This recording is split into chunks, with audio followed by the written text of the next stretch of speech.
بسم اللہ الرحمن الرحیم اللہم صلی علی محمد وعلی آل محمد کما صلیت علی ابراہیم وعلی آل ابراہیم انک حمید مجید اللہم بارک علی محمد وعلی آل محمد کما بارکت علی ابراہیم وعلی آل ابراہیم انک حمید مجید۔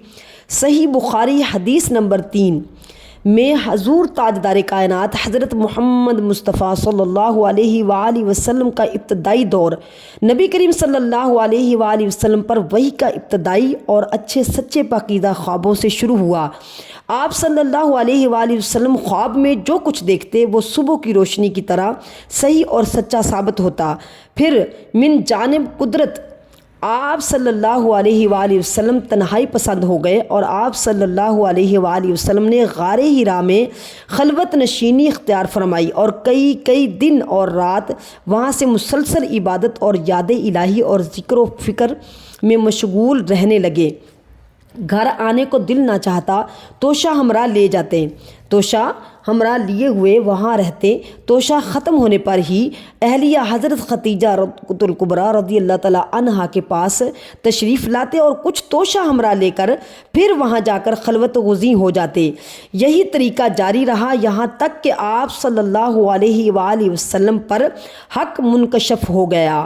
غار حرا ہی میں قیام پذیر تھے کہ اچانک حضرت جبریل علیہ السلام آپ صلی اللہ علیہ وآلہ وسلم کے پاس حاضر ہوئے اور کہنے لگے کہ اے محمد پڑھو۔ آپ فرماتے ہیں کہ میں نے کہا میں پڑھنا نہیں جانتا۔ آپ صلی اللہ علیہ وآلہ وسلم فرماتے ہیں کہ فرشتے نے مجھے پکڑ کر اتنے زور سے کھینچا کہ میری طاقت جواب دے گئی، پھر مجھے چھوڑ کر کہا پڑھو۔ میں نے پھر وہی جواب دیا کہ میں پڑھا ہوا نہیں ہوں۔ اس فرشتے نے مجھ کو نہایت ہی زور سے کھینچا کہ مجھے سخت تکلیف محسوس ہوئی۔ پھر اس نے کہا پڑھو۔ میں نے کہا میں پڑھا ہوا نہیں ہوں۔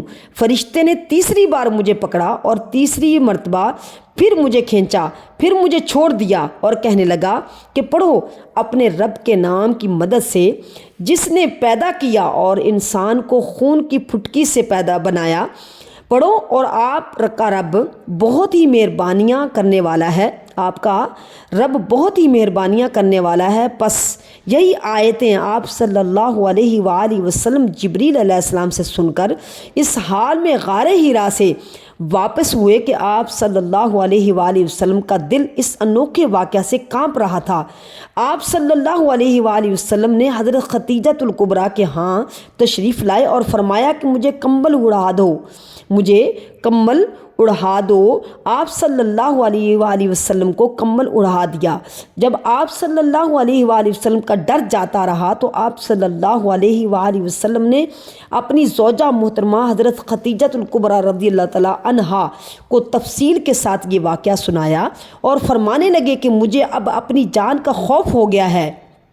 آپ صلی اللہ علیہ وآلہ وسلم کی اہلیہ محترمہ حضرت خدیجہ الکبریٰ رضی اللہ تعالیٰ عنہا نے آپ صلی اللہ علیہ وآلہ وسلم کو ڈھارس باندھائی اور کہا کہ آپ کا خیال صحیح نہیں ہے، اللہ کی قسم آپ کو اللہ کبھی رسوا نہیں کرے گا۔ آپ تو اخلاق فاضلہ کے مالک ہیں، آپ تو کنبہ پرور ہیں، بے کسوں کا بوجھ اپنے سر پہ رکھ لیتے ہیں، مفلسوں کے لیے آپ کماتے ہیں، مہمان نوازی میں آپ بے مثال ہیں اور مشکل وقت میں آپ امر حق کا ساتھ دیتے ہیں۔